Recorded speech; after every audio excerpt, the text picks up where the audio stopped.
हम दोनों बहुत खुश थे, हमारे बीच में कोई प्रॉब्लम नहीं थी। हेलो बॉस, अरे मेरे बॉस,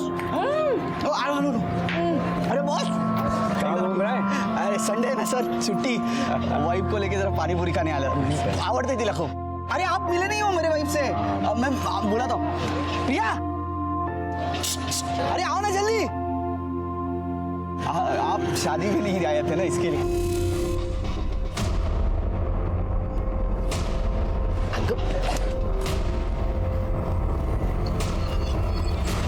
बॉस सर, अरे काय झालं? नाही माहिती मला, म्हटलं तुझी ओळख करून दे, चले गए। जाऊ द्या ना, अरे गेले। पाणीपुरी खाऊ आपण. हाँ हाँ, गुड मॉर्निंग। अरे संजय, हाँ इतना लेट? अरे वो बाइक खराब हो गई थी। बॉस सुबह से 4 बार तुझे पूछ चुके हैं। बॉस क्यों, क्या हुआ? मुझे क्या पता, खुद जाके पूछ ले। मैं कम इन सर? हाँ संजय, आ जाओ, कम सर। बैठो। अरे बैठो यार, बैठो। सर कल जो लड़की तुम्हारे साथ थी, तुम्हारी वाइफ थी क्या? हाँ सर, मेरी बीवी है प्रिया। अच्छा अच्छा, तो तुमने लव मैरिज की या अरेंज? लव नहीं सर, अरेंज मैरिज है। शादी से पहले कोई इंक्वायरी की थी या सीधा शादी कर ली? क्यों सर, आप क्यों पूछ रहे हैं ऐसा? आप प्रिया को जानते हैं?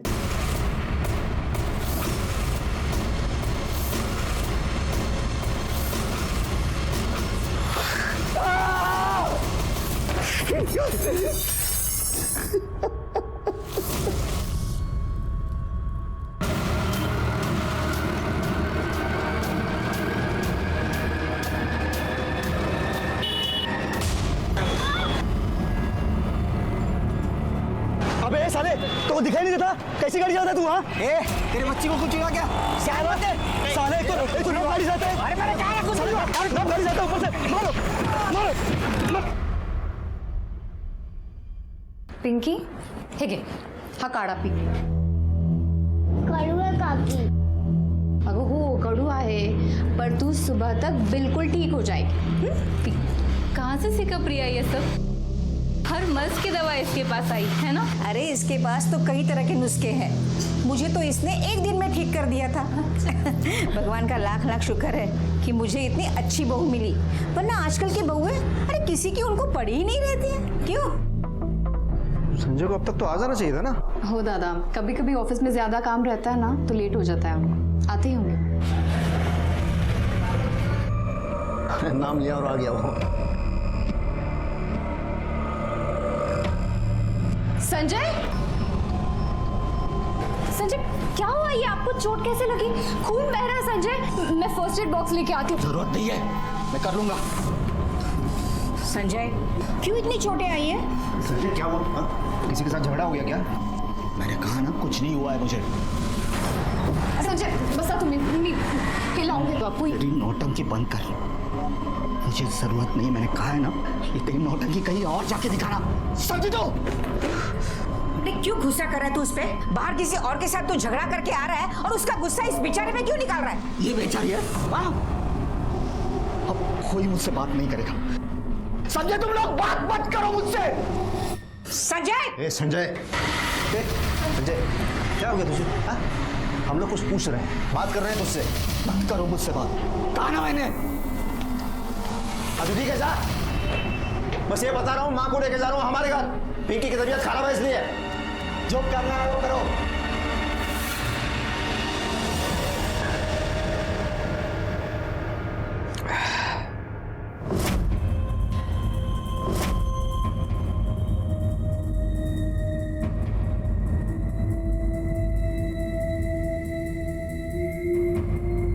कम से कम ये हल्दी वाला दूध पी लीजिए, आपको आराम मिल जाएगा.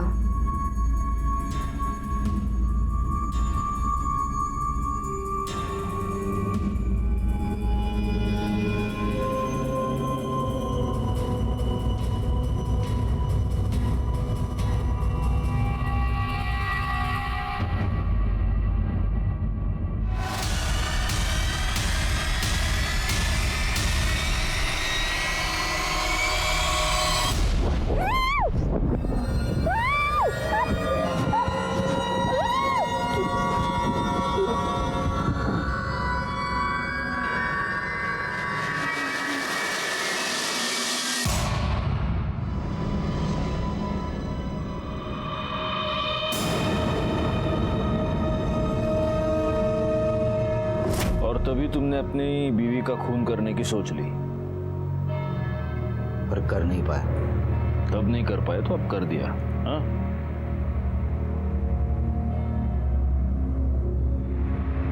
आपकी बीवी वड़ा पाव अच्छा बनाती है। बताऊंगा मैं उसको, अच्छा लगेगा उसे। चाय पियोगी?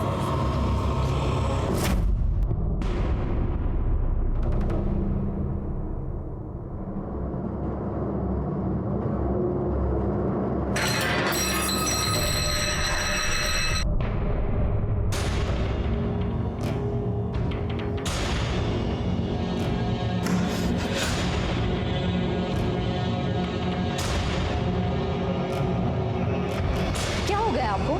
बेवजह मुझ पर भड़क रहे हो।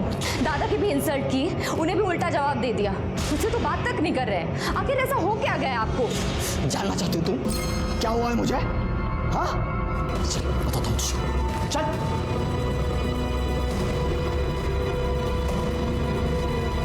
बहुत नाटक कर दिया ना, सब बताता हूँ तुझे। चल। सर,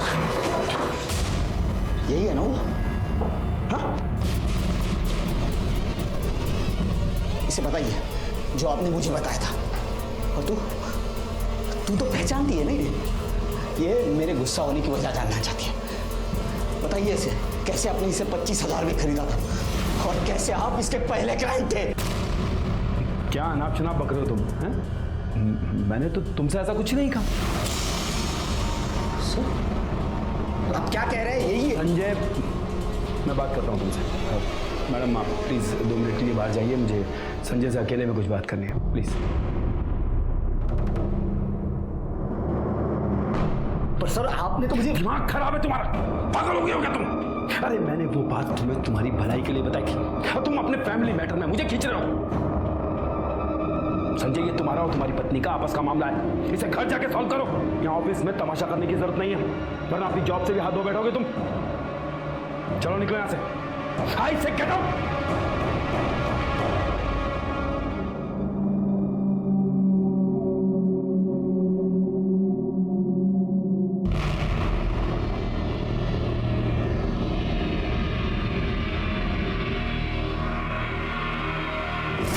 संजय, जो तुम्हारे बॉस ने तुम्हें बताया वो तुमने अपनी बीवी को बताया नहीं?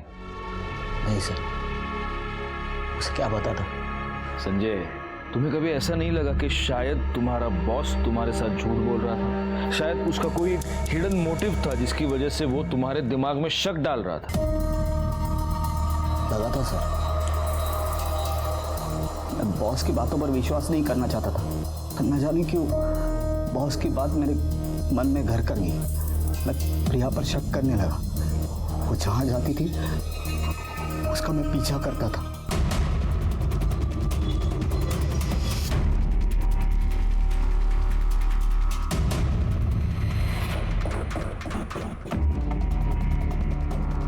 उस दिन संजय ने अपने शक की कहानी वहीं तक सुनाई, लेकिन चूंकि अभी ये केस सॉल्व हो चुका है, इसके आगे की कहानी मैं आपको बता सकता हूं। संजय ने प्रिया का पीछा अपने सास के ऑफिस तक यानी विकास केंद्र तक किया। संजय की सास प्रिया की मां कोई साधारण महिला नहीं थी, वो एक सोशल वर्कर थी। लेकिन वहां कुछ गड़बड़ था, कुछ ऐसा था जो सही नहीं था। क्या था वो? संजय के बॉस ने उसे जो कहानी सुनाई थी, क्या उसका और इसका कोई कनेक्शन था?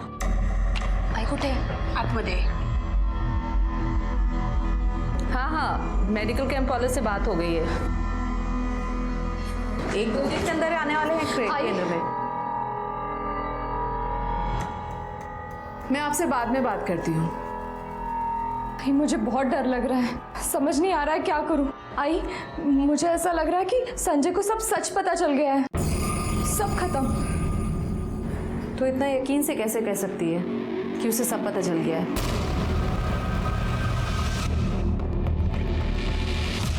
मैं क्या बताऊँ, आपसे ही मिलना है क्या?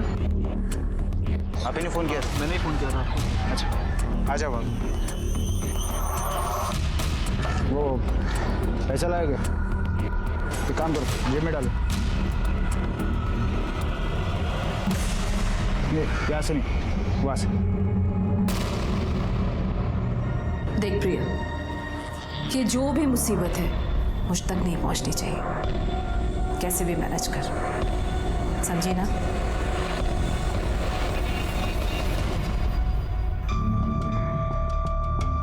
अरे संजय, काय झालं? क्यों इतना घाई घाई में मुझे बुलाया? प्रिया को आने दो, सब कुछ बताता हूँ।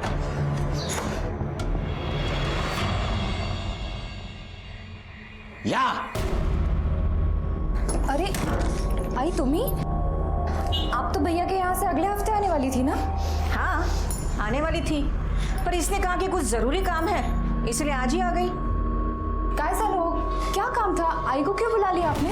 ये जो सती सावित्री होने का नाटक करती है ना तू, उसका भांडा फोड़ने के लिए इसलिए बुलाया माँ को। माँ को भी पता चले ये भोले वाले चेहरे के पीछे सच्चाई क्या है। संजय, क्या है ये? क्या बोल रहा है तू? मैं झूठ नहीं बोल रहा हूँ, ये तुम्हारी बहू है ना, धंधा करते धंधा। कितने लोगों के साथ सोई है? संजय आपको कुछ गलतफहमी हुई है? कुछ गलतफहमी नहीं हुई है। 3 दिनों से तुम्हारा पीछा कर रहा हूं मैं, 3 दिनों से।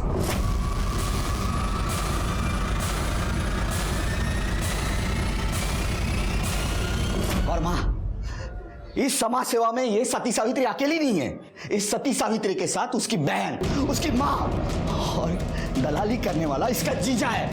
और ये सब विकास केंद्र के आड़े चलता है ना? हाँ, कल मैंने देखा था तुझे तेरे जीजाजी के साथ गाड़ी में जाते हुए। क्लाइंट के पास गई थी ना तू? मुझे तो बोल के गई थी मार्केट जा रही हूँ, धंधा करती है ना तू?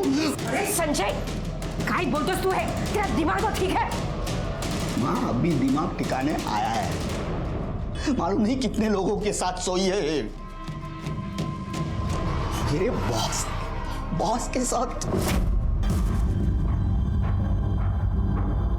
देखो संजय, मुझे समझ नहीं आ रहा कि ये बात मैं तुमसे कैसे कहूं, लेकिन तुम्हारी वाइफ एक सेक्स वर्कर है, एक प्रोस्टिट्यूट। सर, आज से 5 साल पहले 25,000 रुपए देकर मैंने उसके साथ एक रात गुजारी थी और मैं उसका फर्स्ट कस्टमर था। देखो संजय, मैं चाहता तो ये बात तुम्हें नहीं बताता, लेकिन हो सकता है उसने तुम्हें झूठ बोला हो या कल को तुम्हारे साथ कुछ गलत हो जाए, इसीलिए मैंने ये सब कुछ कहा। संजय, अगर ये उसका पास था और वो ये सब कुछ छोड़ चुकी है, तुमसे प्यार करती है, तुम्हारे प्रति ईमानदार है, तो फिर इन बातों का कोई मतलब नहीं है। फिर तुम उसके साथ आगे की जिंदगी अच्छे से जी सकते हो।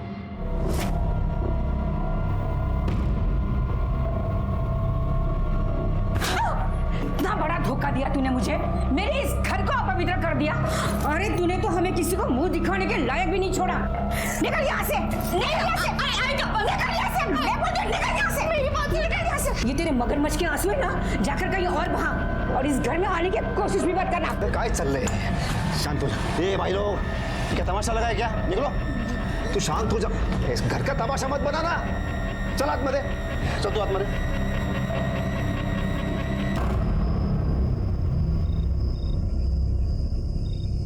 संजय, कितनी बार मैंने तेरे को कहा है, अपने गुस्से को थोड़ा काबू में रखा कर।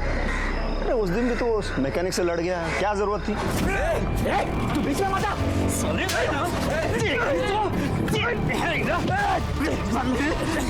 संजय, संजय, क्या कर रहा है तू? छोड़ दे।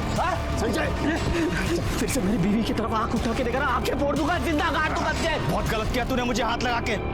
जानता नहीं मैं कौन हूँ। दादा, उस दिन मैं गलत हो सकता हूँ, पर आज नहीं। मैंने खुद पीछा किया। बहुत कुछ गलत चल रहा है दादा। प्रिया एक प्रोस्टिट्यूट है, वेश्या है वो। बस हाँ, बहुत हो गया, बहुत सुन ली तेरी बकवास मैंने। अरे क्या सबूत है तेरे पास? है क्या कुछ? नहीं, सिर्फ शक है, शक। वो भी उस तेरे उस मक्कार बॉस ने तेरे दिमाग में घुसा दिया है। अरे जो खुद इतना घटिया इंसान है, जो खुद धंधे वाली के पास जाता है, उसकी क्या गारंटी है कि वो सच बोल रहा है? तो ऐसे घटिया इंसान पे भरोसा करके तू अपनी बीवी पे शक कर रहा है? मुझे ये बता, अगर कल आके कोई मेरे बारे में उल्टा सीधा कह दे, तो उस पर भी यकीन कर लेगा? करेगा? नहीं दादा, ऐसे कैसे? ऐसे मां, संजय एक मेरा छोटा भाई है रे, हाँ? पर तू मुझे कुछ समझता है ना? मैं जो कह रहा हूँ वो बात मान ले। हाँ? अभी के अभी जा प्रिया के पास और अपने किए की माफ़ी मांग ले उससे, सब ठीक कर ले, उसे वापस ले आ, बस उतना कर ले बस।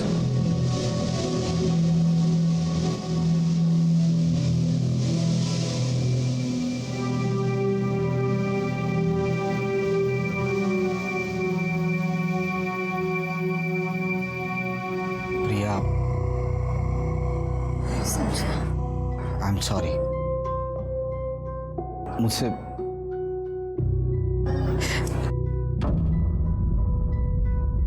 मेरी सच्चाई यही है कि मैं एक प्रोस्टिट्यूट थी। आपको कोई गलतफहमी नहीं हुई।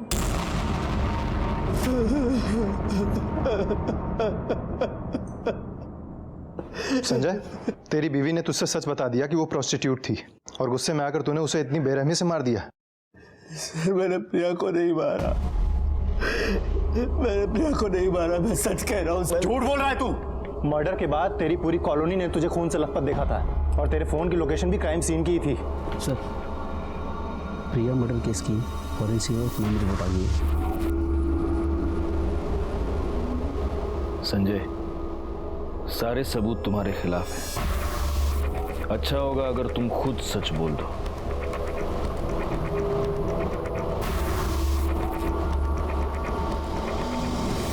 सुनावणे सर, रिपोर्ट के मुताबिक प्रिया के हाथों और कंधों पर इंजन ऑयल के ट्रेसेस मिले हैं, लेकिन उसकी बॉडी पर इंजन ऑयल कहां से आया? सर ये हो सकता है कि संजय की बाइक का हो और संजय के हाथों से ये प्रिया के हाथों और कंधों पे लग गया। और सर वैसे भी जब हम मर्डर स्पॉट पे गए थे तो संजय के हाथ पहले से ही खून से इतने लथपथ थे, शायद इसीलिए हमने नोटिस ना किया हो। एक काम करो, क्राइम के टाइम संजय ने जो कपड़े पहने थे वो टेस्टिंग के लिए भेज दो। अगर ऑयल वहां से आया है तो संजय के कपड़ों पर जरूर मिलेगा। सब ये संजय तू घबरू तो कुछ रहे संजय। देख, जब तक मैं हूं ना तुझे कुछ नहीं होगा। हाँ, मैंने तुझे भाई की तरह नहीं अपने बेटे की तरह पाला है। और तू देख ना मैं कैसे अपने बेटे को यहाँ से जल्द बाहर निकालता हूँ। हाँ चलो चलो, मिलने का टाइम खत्म हुआ। तू लोग को संजय ये तो कर प्लीज।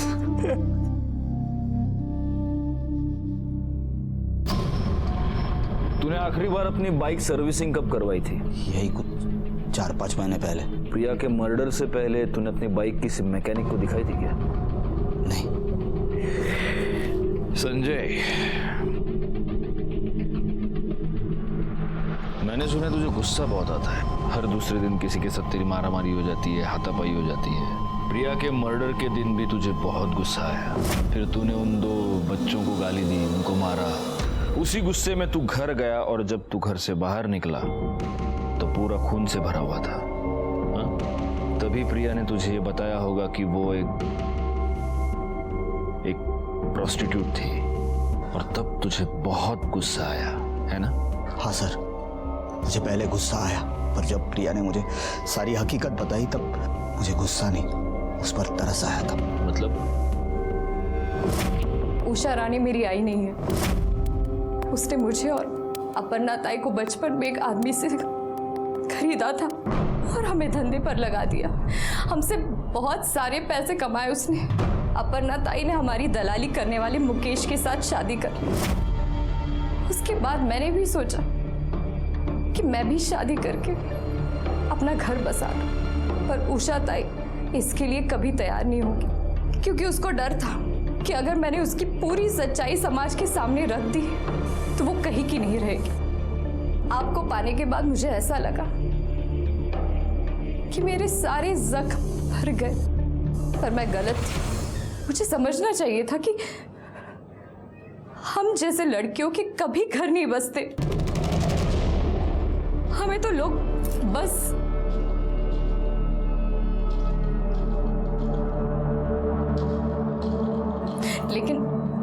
लेकिन आप टेंशन मत लीजिए, मैं आपको छोड़ के चली जाऊंगी बिना किसी तमाशे के। मुझे और कुछ नहीं चाहिए, बस आप खुश रहो।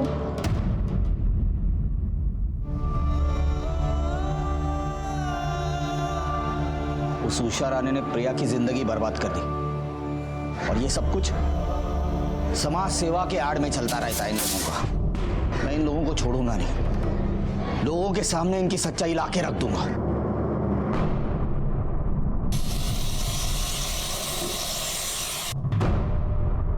चलो ठीक है, मान लेते हैं तेरी बात, लेकिन तू उनकी सच्चाई लोगों के सामने लाएगा कैसे? इस तरह के लोगों की पहुंच बहुत ऊपर तक होती है रे। जो हो गया सो हो गया, भूल जाए ये सब। प्रिया की जिंदगी बर्बाद की इन लोगों ने, और कितनी लड़कियों की ये जिंदगी बर्बाद कर रहे हैं अभी भी। हाँ, ये भी सच बोल रहा है तू। लेकिन उसके लिए हमें कुछ ऐसा करना होगा संजय कि हमारा काम भी हो जाए और उनको पता भी ना चले। हाँ, मतलब अरे वो कैमरा छुपा के करते हैं ना, अरे इलेक्ट्रिशियन की दुकान पे तो होते हैं ना उस तरह के कैमरा, ऐसा कुछ।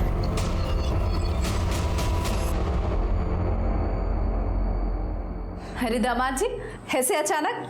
बैठिए, क्या लेंगे आप? कुछ लेने नहीं देने आया हूँ। आखिरी वार्निंग दे रहा हूँ तुझे, ये जो गोरख धंधे ना बंद कर। मतलब आप क्या बोल रहे हैं, मुझे कुछ समझ में नहीं आ रहा है। ओह, तुझे समझ में नहीं आ रहा है? बहुत बोली है तू। हाँ, इस 4 दीवारियों के अंदर क्या चलता है सब कच्चा चिट्ठा है मेरे पास। इस पेन ड्राइव में स्टिंग ऑपरेशन करवाया था इस जगह का मैंने। समाज कल्याण की आड़ में तू लड़कियों से धंधा करवाती है, आना। देखिए, आपको कुछ गलतफहमी हुई है।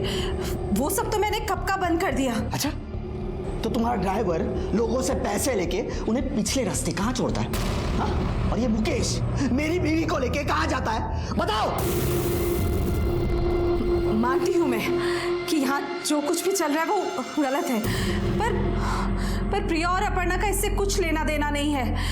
और उन दोनों ने मुझे कब का छोड़ दिया, और यहाँ तक कि मुकेश भी मुझे छोड़कर चला गया है, अपना गैराज खोल के बैठा है। मैं तेरी बकवास सुनने नहीं आया हूँ, समझे?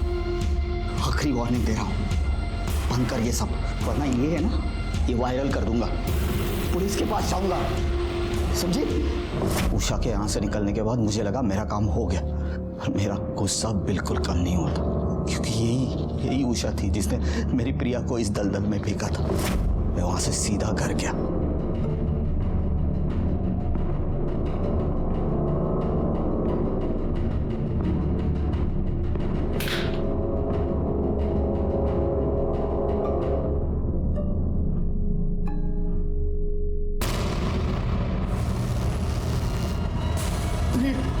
प्रिया!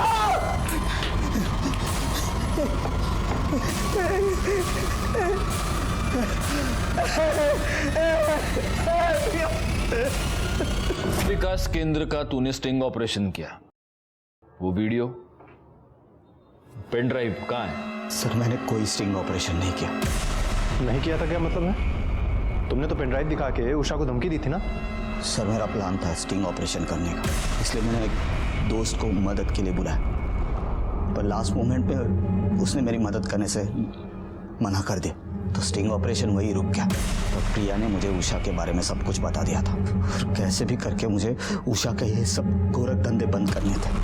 तो मैं ब्लैंक पेन ड्राइव लेके उषा के पास गया। सर, उषा विकास के आड़ में प्रोस्टिट्यूशन का धंधा करती थी, वो नहीं चाहती थी कि उसकी बदनामी हो।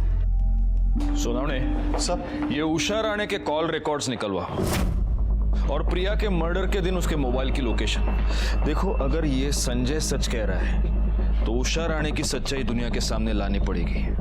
वो तो नहीं कर पाया, हम करेंगे। तुम टीम रेडी करो। सब गाड़ी पीछे ले, तावड़े पकड़ उसको।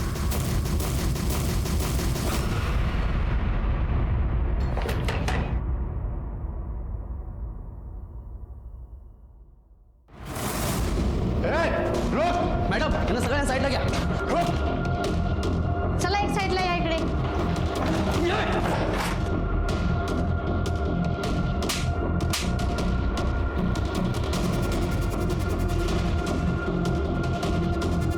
डालो सबको गाड़ी में. सगळ्यांनी गाडीत बसा चला.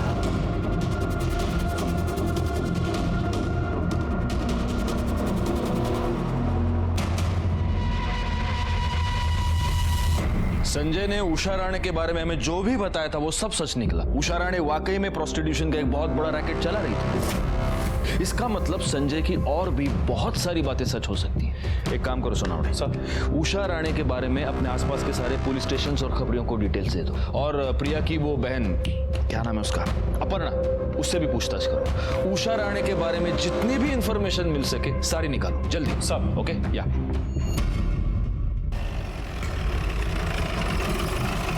ये उषा ने विकास केंद्र के नाम पे जो प्रोस्टिट्यूशन का धंधा चला के रखा था, इससे तुम्हारा और प्रिया का क्या कनेक्शन है? सिर्फ इतना कि हम दोनों बहनें भी उसके लिए बाकी लड़कियों की तरह कमाई का जरिया थी, और शादी के बाद हमने उसे और उसने हमें छोड़ दिया था। और तुम्हारे पति मुकेश ने? उसने भी वहाँ से निकलने के बाद उसने एक छोटा सा गराज खोला और ईमानदारी की 2 रोटियां खाने के लिए दिन रात मेहनत कर रहा है। रिपोर्ट के मुताबिक प्रिया के हाथों और कंधों पर इंजन ऑयल के ट्रेसेस मिले हैं। तुम्हारे पति मुकेश कहाँ मिलेगा अभी?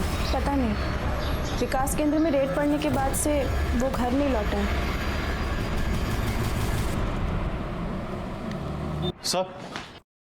सर उषा और महेश का पता चल गया है। गुड, चलो चलो।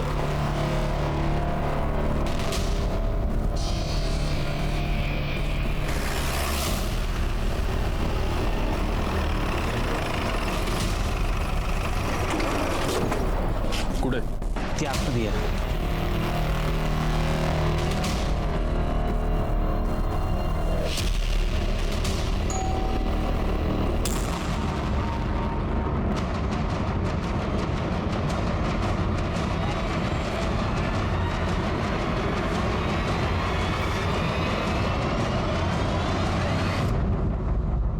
गया ना? अरे किया क्या है मैंने? मुझे किया क्या है? ऐसे कैसे ले जा सकते हैं मुझे? मैं क्यों मारूंगी उसे? ये क्या है? हाँ? क्या ये? तुम्हारे कॉल रिकॉर्ड्स हैं। जिस दिन प्रिया का खून हुआ उस दिन तुम और... आखिरी वार्निंग दे रहा हूँ, बंद कर ये सब, वरना ये है ना, ये वायरल कर दूंगा। उसके बाद फौरन मैंने मुकेश को फोन लगाया। हेलो। संजय को समझाना पड़ेगा, अगर उसने वो पेन ड्राइव पुलिस या मीडिया को दे दी तो सब खत्म हो जाएगा। मैं तो बुरी तरह फंस जाऊंगी और तू भी नहीं बचेगा। मदद मांग रही है या धमका रही है मुझे? मैं सिर्फ बता रही हूँ तुझे, जिस तरह से वो मुझसे गुस्सा है ना, मेरी एक भी नहीं सुनेगा। अब तू ही उसे समझा सकता है। ठीक है, तुम पहुंचो उसके घर, मैं भी आता हूँ। दोनों मिलकर समझाएंगे तो कहीं नहीं जाएगा वो, टेंशन मत ले। हाँ मुकेश, मैं पहुंच गई हूँ। तुम इधर मत आना अभी, इधर पहले से कुछ तो भी लफड़ा हुआ है। मुकेश वहाँ, हेलो। कहानी बहुत अच्छी है लेकिन सच्ची नहीं है, क्योंकि सच ये है कि तुम दोनों ने प्रिया को मार दिया और वहां से भाग गए। सर, मुझे उसे मारना ही होता तो मैं उसी दिन मारती जब उसने शादी की बात की थी, तो शायद ये सब कुछ नहीं होता उसके साथ। और मैं उसे क्यों मारूंगी सर? प्रिया और अपर्णा मेरी बेटी से भी बढ़कर है। लेकिन तुम उनकी माँ नहीं हो, क्योंकि कोई भी माँ अपनी बेटी से धंधा नहीं करवाती और अपना धंधा चौपट होता देखकर अपनी बेटी को मार नहीं देती। ठीक है, अगर ये सच है तो साबित करके दिखाइए। साबित तो मैं करूंगा मैडम। इस वक्त मेरे पास खून के कोई सबूत नहीं है, पर आपके प्रोस्टिट्यूशन रैकेट के सारे सबूत हैं। इसलिए लंबी सांस लीजिए और यहाँ की आदत डाल लीजिए।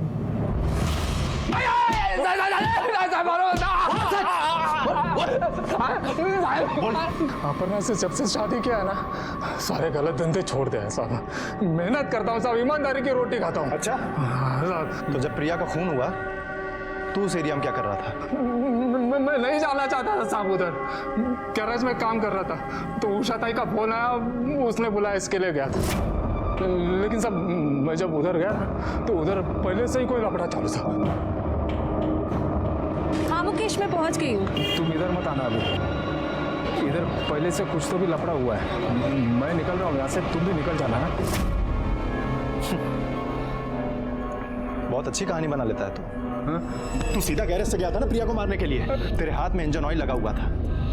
प्रिया की बॉडी पे से हमें इंजन ऑयल के दाग मिले हैं। तुझे जैसे ही पता चला कि पुलिस तुझ तक पहुंचने वाली है, तू वहां से भाग गया। मार साले को, मार।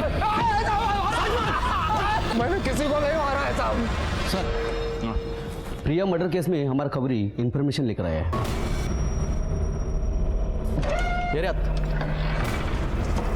नमस्कार साहब, जिस दिन वो लड़की का मर्डर हुआ ना, प्रिया, उसका 2 रोड चाप मैकेनिक के साथ लफड़ा हुआ था। आपने देखा साहब? और जिधर झगड़ा हुआ उसके सामने दुकान पे सीसीटीवी लगा हुआ। आप उधर का फुटेज निकाल के देख लो, मालूम पड़ जाएगा कौन लोग थे।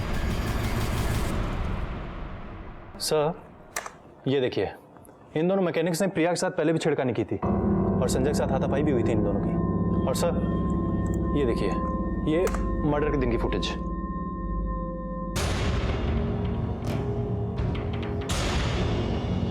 पॉज करो सुनो ने मिल गया।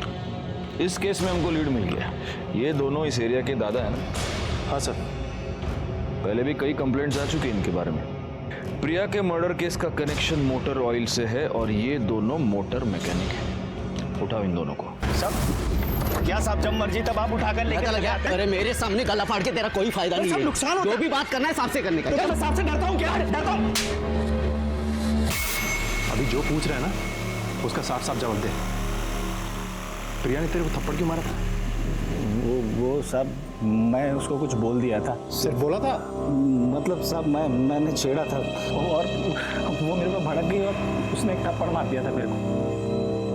और इसलिए तेरे को गुस्सा आया, तू उसके पीछे उसके घर तक गया और उसके घर में घुसकर तूने उसका खून किया। नहीं साहब, आज शपथ मैं किसी का खून नहीं किया साहब। अच्छा, ये देख देख देख,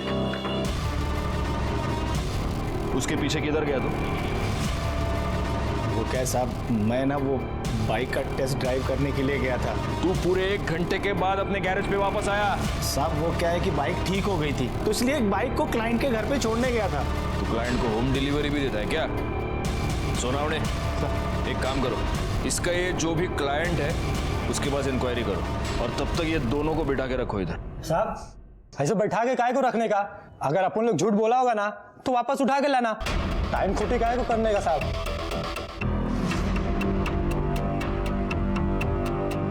सोनावड़े बरोबर बोलता है। इनको सिर्फ बिठा के मत रखना, अच्छी तरह से खातिरदारी करना इनकी। साहब अपन लोग कुछ नहीं किया साहब। कुछ नहीं किया? सड़क पे चलने वाली औरतें तुझे अपने बाप का माल लगती है क्या? सोनावड़े सर, अच्छी तरह से खातिरदारी करना इन दोनों की, और इतना मारो सालों को कि लड़की को छेड़ने से पहले इनकी हड्डियां बोलनी चाहिए। साहब अपन लोग किसी को नहीं छेड़ा साहब। खातिरदारी करता हूं तेरी।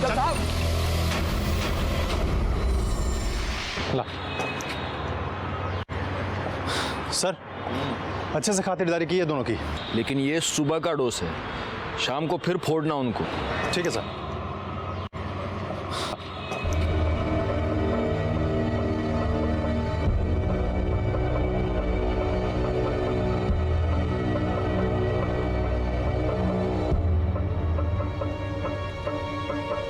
सोनावड़े सर, इसको फॉरेंसिक लैब भेज दो और उनसे कहना कि प्रिया के बॉडी पर जो ऑयल मिला वो ऑयल और ये ऑयल, ये मैच होता है क्या देखें। ठीक है सर।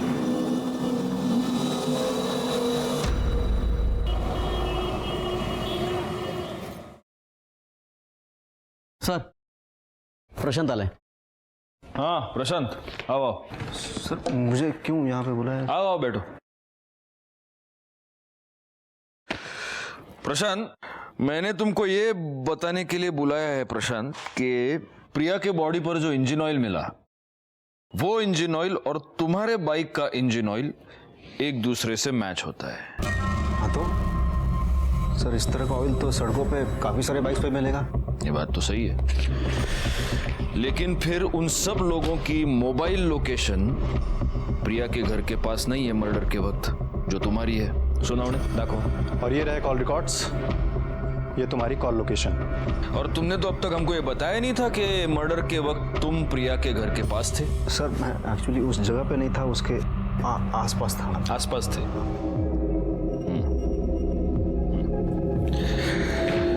अब प्रशांत, मैं तुमको एक फिल्म दिखाऊंगा।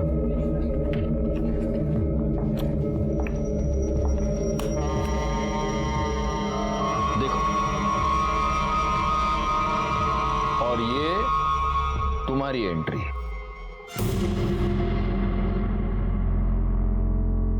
देखो, ये तुम प्रिया के पीछे उसके घर तक चले गए। शायद ये पूरा झगड़ा तुमने देखा था और इसी का फायदा तुमने उठाया। अब प्रशांत, कबूल करते हो की आता तुला घ्यायचं आम्ही आतमध्ये? हाँ सर, मैंने मारा है उसे सर। वो यही डिजर्व करती है सर। अपनी भोली भाली सूरत दिखा के उस धंधे वाली ने मेरे भाई से शादी की और उसकी जिंदगी नरक बना दी उसने। सर उस दिन संजय उसकी माँ को स्टिंग ऑपरेशन की झूठी बात कह के उसके मुंह से सच्चाई सुनने गया था और उस उषा ने डर के सब कुछ मान भी लिया था, लेकिन सर संजय ये सब सुन के एकदम से टूट गया। तो उसने मुझे वहां से फोन भी किया था। आज ये बात सिर्फ मुझे मालूम है, कल दुनिया को पता चल जाएगी तो मैं किससे नजर नहीं मिला पाऊंगा। मुझे मारना है। संजू तो ऐसा कुछ नहीं करेगा, देख मुझे तेरे भाव की कसम है। मैं नहीं जी सकता। मैं सब ठीक करता हूँ, देख। सर मैंने संजय को भाई की तरह नहीं, एक बेटे की तरह प्यार किया है। उसे ऐसा रोता हुआ सुनकर मेरा माथा घूम गया सर। मैं वहां से निकल गया, मैं संजय के घर की तरफ चला गया। रास्ते में मैंने देखा सर प्रिया उसी मैकेनिक के साथ झगड़ा कर रही है। जरा इधर भी नजर इनायत कर लीजिए। अरे हम भी हैं। क्या बकवास कर रहे हो तुम? घर में माँ बहन नहीं है तुम्हारे? आइंदा ऐसे बकवास की ना तो देख लेना। झगड़ा खत्म होते ही वो अपने घर की तरफ चली गई और मैकेनिक भी उसी तरफ चला गया सर। और मैंने सर इसी बात का फायदा उठाना चाहा। मैं संजय के घर की तरफ चला गया सर। सर मैं बहुत गुस्से में था सर, मैंने प्रिया को बहुत मारा।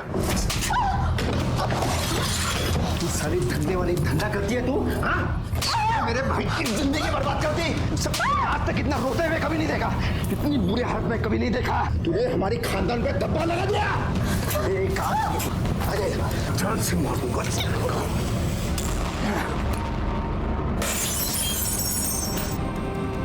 सर मैंने संजय को हमेशा एक बेटे की तरह पाला है, इसे कभी कोई तकलीफ नहीं होने दी मैंने। सर मैं जान गया था अगर वो प्रिया उसकी जिंदगी में रहती ना सर, उसे हमेशा दुख मिलता और इसीलिए उसे मरना जरूरी था। तुमको ऐसा लगता है प्रशांत कि तुमने अपने भाई को बचाया, लेकिन तुमने उसको दुख की दलदल में और ज्यादा धकेल दिया, क्योंकि आज भी तुम्हारा भाई प्रिया से बहुत प्यार करता है। वो ये मानता है कि प्रिया जैसी लड़की जिसने अपनी जिंदगी में इतना कुछ झेला है, उसे एक अच्छी जिंदगी जीने का अधिकार है। और तुम जैसे घटिया और दिमाग से बीमार लोग ये बात कभी समझ नहीं पाते। प्रशांत पर प्रिया के मर्डर का केस आज भी माननीय कोर्ट में लंबित है और प्रशांत इस वक्त जेल में है। प्रिया का अपना अतीत छुपाना और संजय का अपनी बीवी की अच्छाइयों की ओर नजरअंदाज कर उसके अतीत को खंगालना, ये सब टाला जा सकता था अगर इन दोनों ने अपने रिश्ते में आई शक की दस्तक को सुना होता, उसे समझा होता, उसे दूर किया होता, तो इस गुनाह को टाला जा सकता था। खैर केस तो सॉल्व हो गया और हमें अपने इस थैंकलेस जॉब से थोड़ा सा टाइम निकालकर अपने परिवार के साथ वक्त बिताने का मौका मिल गया।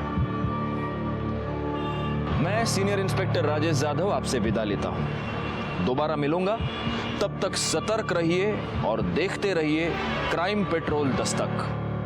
मकसद बताना नहीं, बचाना है। जय हिंद।